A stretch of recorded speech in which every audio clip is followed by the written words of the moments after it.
오늘 저는 그 이사야서 9장 8절부터 21절까지 북이스라엘의 땅의 그 심판에 관한 이야기를 나눠보려고 합니다. 1절부터 7절은 그 예수님이 이제 관한 이야기인데 이번 주 주일날 나눠보려고 합니다. 그 북이스라엘은 이제 같이 남유다와 한 이스라엘이었죠. 북이스라엘이 남유다가 이제 끊임없이 이제 전쟁을 치루어야 했고, 그런데 이제 두 나라가 그렇게 좋지 못했을 뿐만 아니라 이 두 나라가 다 하나님을 떠났죠. 많은 부분에서 이게 영적인 타락이 있었고, 영적인 타락은 도덕적 타락과 함께 이제 이어지니까 많이 무너져 있어요, 삶이. 그러나 이 남유다는 선한 왕들이 이렇게 한 번씩 등장을 해서 나라를 이제 개혁을 이루죠. 근데 북이스라엘은 어때요? 19명의 왕이 있었는데 하나같이 다 악한 사람들이에요. 다 우상숭배에 빠졌고 도덕적인 타락이 이제 일어나는 그런 이제 그 북이스라엘의 모습을 볼 수 있어요. 남유다 왕국 이제 우리가 그 7장과 8장을 통해서 아하스 시대를 우리가 살펴봤잖아요.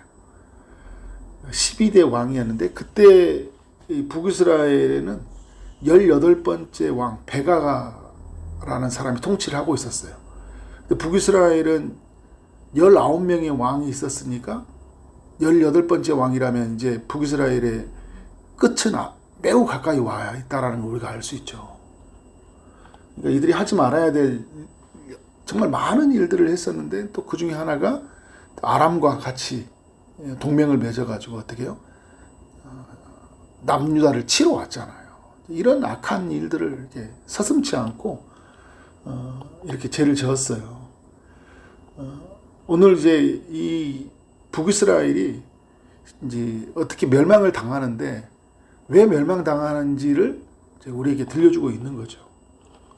여러분 성경의 역사는 이제 우리에게 그 심판에 관한 이야기를 통해서 하나님이 죄에 대해서 엄히 물으시는 것들, 하나님은 죄를 짓는 것을 그냥 지나가지 않는다는 것을 보여주거든요.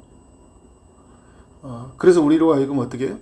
죄에 빠져서는 안 된다는 것을 우리에게 교훈하고 있는 거죠. 우리가 영원한 멸망에서는 벗어났죠. 예수님의 그 십자가 사건으로.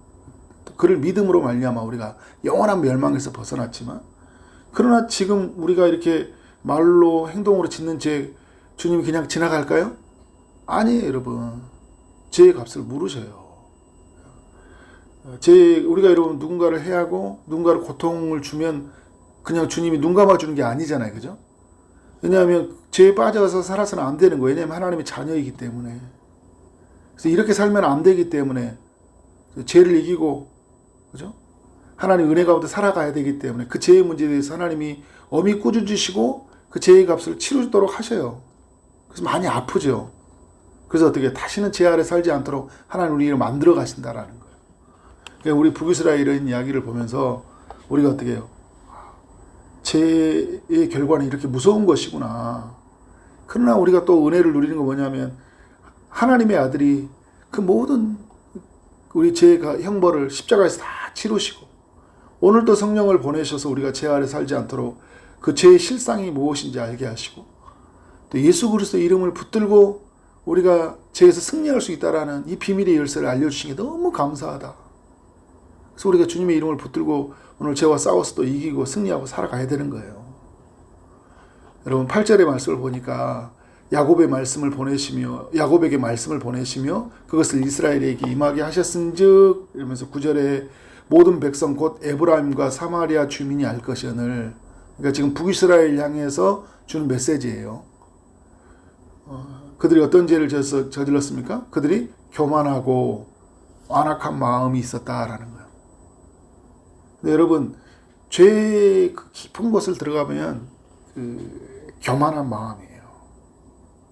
완악하다는 게 굳은 마음이거든요.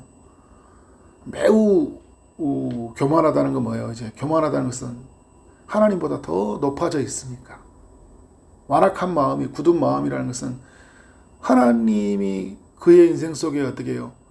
그의 얼굴이 비치어지지가 않고요. 그의 말씀이 마음을 뚫고 가지를 못해요. 마음에 감동이 없어요. 마음에 찔림이 없어요. 마음에 두려움이 없어요. 그냥 높아져 있어요. 그래서 여러분 어떻게 해요? 그냥 죄를 짓는 거예요. 그러니까 인간이 왜 죄를 짓냐면 마음에서부터 문제거든요. 근데 이 마음이 뭐냐면 교만과 완악한 것으로 가득 차 있어요. 그러면서 어떤 말을 던지고 있습니까? 10절에 벽돌이 무너졌으나 우리는 다듬은 돌로 쌓고 뽕나무들이 찍혔으나 우리는 백향목으로 그것을 대신하리라 하는도다. 하나님이 죄를 지었을 때 이제 무너뜨림이 있죠. 찍혀짐이 있어요, 여러분. 하나님이 엄히 책망하시고 그 부분을 하나님 만지신단 말이에요. 그런데 여러분, 사람들이 그것을 보면서 겸손하게 어떻게 할까요? 겸손하게 엎드려야 되거든요. 하나님과 여러분 돈이 겸하여 섬길 수가 없잖아요. 우리가 막 너무 돈을 섬기고 또 우리가 너무 사람을 중심으로 살아가고 너무 일을 중심으로 살아가면 나를 너무 나만 사랑하고 살아가면 어떻게 해요? 하나님을 사랑해야 되고 하나님을 높여야 되고 하나님을 예배해야 되는데 그렇지 못하면 어떻게 해요? 우리 질투하시는 하나님이 그것을 어떻게 해요? 무너뜨리시고 그걸 찍혀내셔요. 그러면 어떻게 해야 될까요? 바짝 엎드려야죠. 내가 의지할 분은 하나님밖에 없습니다.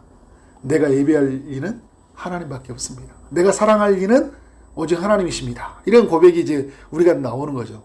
그래서 여러분, 성령 받은 사람은요, 예수 믿고 성령이 임한 사람은요, 이게 나올 수밖에 없어요. 하나님의 마음이 심어지니까. 아플싸. 아버지, 그러죠. 난 아버지밖에 없어요, 이렇게. 그런데 여러분, 이 사람들이 안악한 마음을 갖고 있고 교만한 마음을 가지고 있으니까 뭐라고 하는 거예요? 벽돌 무너졌어? 다듬은 돌로 싸우면 돼. 다른 걸로 싸우면 된다는 거예요. 여러분 뭐예요? 삶에 문제가 있는데 다른 것으로 해결하려고 한다는 거예요. 자, 예를 들어서 여러분, 가정이 죄로 많이 무너져 있어요. 죄로 많이 무너져 있다고 생각해 봅시다. 부부의 관계, 부모와 자녀의 관계, 여러 가지 그 가정 안에서 일어나는 모든 그 죄로 인한 것들을 알아요. 성령님이 이렇게 알려주신 게 있잖아요. 우리가 이 죄 때문에 우리가 이런 시련들을 좀 겪구나, 이런 게 있거든요. 그러면 철저하게 같이 해결을 이루는 거예요. 우리 가정이 하나님을 떠나서 이런 일들이 겪는 것 같다. 우리 정말 하나님께 엎드리고 기도하고 하나님 말씀을 기다리자. 그렇게 이제 이렇게 철저한 회개, 마음에서부터 찔림으로 입으로 고백하고 삶으로 돌이키는 이런 회개가 같이 이루어지는 거잖아요. 여러분, 교회도 마찬가지예요. 교회 안에 여러 가지 일들이 일어났을 때 이런 철저한 해결을 이루는 거죠. 그런데 여러분, 다른 걸로 해결하면 안 된다는 거예요. 문제가 드러나는데. 밥 먹고 여행 가고 좀 쉬다 보면 괜찮아질 거야. 문제가. 그게 여러분, 세상 사람들이 살아가는 방식이잖아요. 여러분, 이걸로 해결돼요? 아무리 밥 많이 먹어보세요. 여행 갔다 와보세요. 죄의 문제를 어떻게 해결을 해요? 어떻게 죄의 문제를 그렇게 해결하냐고요. 쉬면 해결돼요, 죄 문제? 피곤하고 오늘 잠자고 나면 내일 괜찮아지는 거예요? 피곤하더라도 나와야 되는 거예요. 피곤하더라도. 여러분, 이번 주에는 저희도 온 가족 기도회 이렇게 하고 있는데 피곤하더라도 나와야 되는 거예요. 피곤하더라도. 삶에 문제가 있으면 피곤하더라도 나와야 돼요. 왜? 이건 진짜 해결해야 될 문제예요. 집에서 쉬는 문제가 아니에요, 이건요. 그러니까 집에서 쉬어야 될 게 있죠. 육체적인 일도 피곤, 여러분, 일주일에 하루는 쉬어야 되고, 하루에 저녁에 쉬어야 돼요. 인간은 쉬어야 되면서 사는 존재예요. 근데 여러분, 죄는 쉬어서 해결되는 게 아니라고요. 다른 걸로 대체가 안 된다는 거예요. 다른 걸로. 그죠? 뽕나무들이 찍혔는데, 백향목으로 그것을 대신한다고 해요. 다른 것을 대체하려고 한다. 뭐예요? 지금 더 좋은 벽돌, 다듬은 돌, 백향목, 좋은 것들이잖아요. 우리는 그래요. 문제가 생기면 더 좋은 것만 찾으려고 해요. 더 좋은 것만. 이게 문제예요. 하나님은 더 좋은 걸로 찾아서 해결되는 게 아니라니까요. 하나님과의 우리의 관계는요. 완전히 무너지는 경험을 해야 돼요. 벽돌이 무너졌잖아요. 완전히 무너져 버려야 돼요. 그래야 하나님이 세워주신다는 거예요. 찍혀졌잖아요. 완전히 우리가 그 앞에 엎드려져야 돼요. 눈물, 콧물 다 쏟고 그죠. 그래서 하나님이 세워주셔야 돼요. 그래야 하나님 안에서 다시 견고히 세워져가는 인생 되는 거예요. 11절에 그러므로 여호와께서 르신의 대적들을 일으켜 그를 치게 하시며 그의 원수들을 격동시키시리니. 여러분 깨닫지 못하고요 다른 걸로 대체하고 삼으면 하나님이 어떤 일을 하시냐면 르신의 대적들을 일으켜 치게 하셨다. 이 북이스라엘이 그래요. 다른 걸로 치게 하시잖아요. 원수들을 격동하셔요. 그러니까 하나님이 이렇게 그 진노의 도구로 다른 사람들을 세우거든요. 그들의 마음을 격동시켜가지고 야 북이스라엘 무너뜨려. 그러니까 여러분 어떻게 해요? 아수르나 이런 나라들이 북이스라엘 무너뜨려 버리잖아요. 근데 지금 북이스라엘은요 참 이 뭐가 이렇게 자신만만하냐면 지금 자기 누구들하고 같이 있어요? 아람 사람들 동맹을 이루었잖아요. 든든하거든요. 괜찮을 것 같거든요. 지켜주는 뒷배가 있는 거예요. 괜찮을 것 같았어. 근데 여러분 12절에 보세요. 앞에는 원수들을 격동시킨다는데 앞에 누가 있어요? 아람 사람이요. 그 아람 사람이 누구예요? 이제 격동시켜서 나를 치는 사람이에요. 사람은 여러분 그 사람은 나를 도와주는 대상이 아니라 어떻게 해요? 하나님의 마음을 격동시켜서 나를 치는 도구가 되기도 해요. 여러분 이게 굉장히 의미가 커요. 그러니까 사람을 사랑해야 되죠. 그죠? 사랑해야 돼요. 근데 의지의 대상은 아니에요. 믿음의 대상이 아니에요. 그 믿을 만한 사람이 쳐 우리를.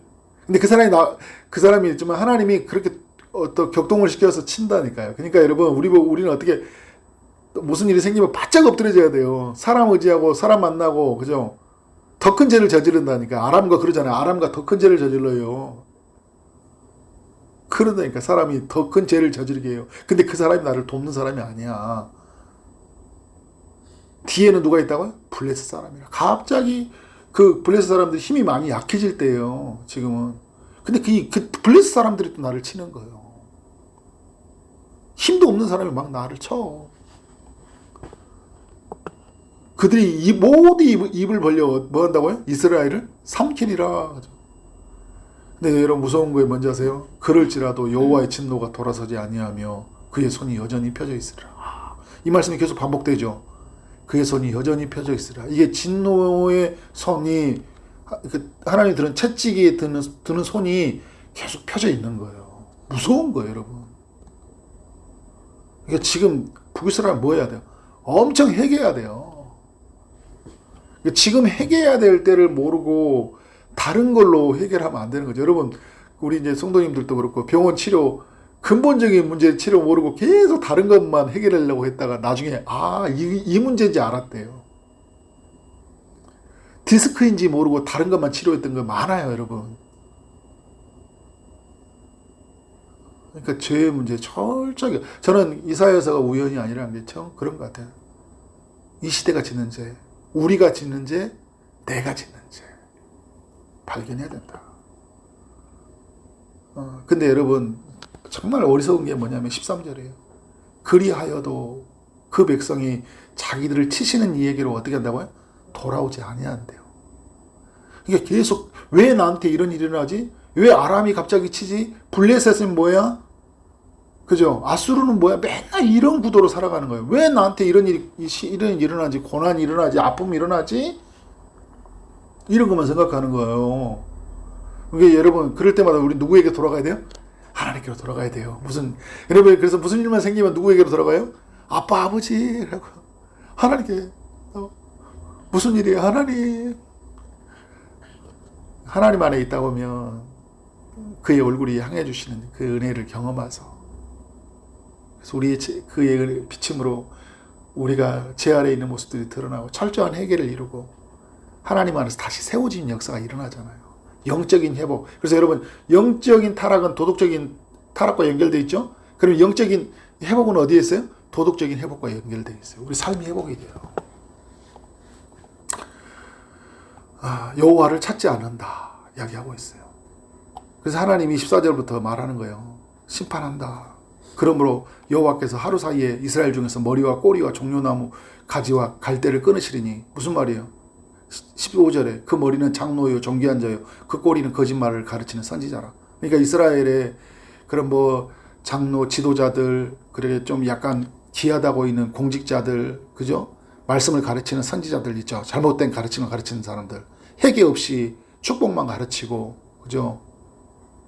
괜찮다 말해주는 사람들 있죠. 좋은 말이고, 긍정의 힘, 이런 이야기 하는 거 있죠. 긍정이 잘못됐다는 게 아니라 회개 없는, 그냥 삶을 다른 것만 이야기하는 백향목 같은 이야기들, 어떻게 다 치겠다는 거예요. 다 멸망을 받는다. 근데 여러분 17절에 보니까요, 모든 백성이 다 지금 보니까 죄를 저질렀다는 게 뭐냐면 고아하고 과부도 그렇고요. 그러니까 그 백성들 전체가 어떻게 경건치 아니하였다. 고아하고 과부도 긍휼히 여기에 아니하시리라는 이야기 하잖아요. 무슨 말이에요? 이 북이스라엘에 모두 악을 빠져 있다는 거예요. 저는 그 21절 마지막에 또 나오는 또 단어, 어떤 단어예요? 그의 손이 진노가 돌아서지 않냐면 그의 손이 여전히 펴져 있으리라. 그러면 주님의 손이 거두어지시는 날 진노가 사그라지는 것은 뭐예요? 우리가 철저히 해결을 이루는 거예요.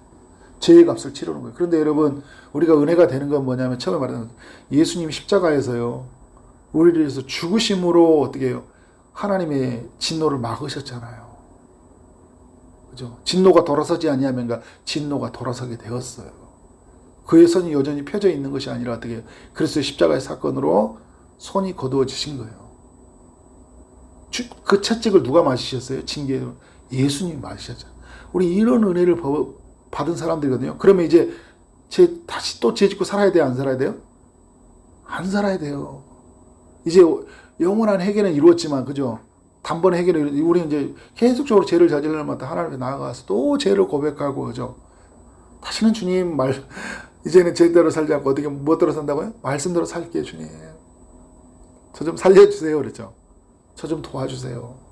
긍휼히 여겨주세요. 저희 가정, 저희 교회, 저희 사회, 대한민국 땅, 다시 하나님 은혜 베풀어 주옵소서. 이런 고백이 있기를 주의 이름으로 축원합니다. 기도하겠습니다. 하나님 감사합니다. 이사야서 9장을 통해 우리 모두에게 교훈하시니 감사합니다. 하나님 말씀이 우연이 아니고 또 우리에게 꼭 필요한 말씀, 필요한 때 주신 줄 믿습니다. 지금 우리에게 해야 될 일이 무엇인지 알게 하여 주옵소서. 혹 제 문제에 걸려있는 것이 있다면 철저한 해결을 이루는 저와 우리 공동체, 이 시대의 모든 사람들이 될 수 있도록 주님께서 함께하여 주옵소서. 회개하는 마음을 허락하여 주옵소서. 안악하고 교만한 마음을 무너뜨려 주시고 하나님의 선한 마음을 부어 주옵소서. 그래서 우리 안에 철저한 해결을 이루므로, 그래서 하나님 앞에서 다시 세워지는 인생, 하나님으로 말미암아 세워지는 나와 우리 가정, 우리 교회, 이 시대가 될 수 있도록 축복해 주옵소서. 예수 그리스도 이름으로 기도를 싸움나이다. 아멘.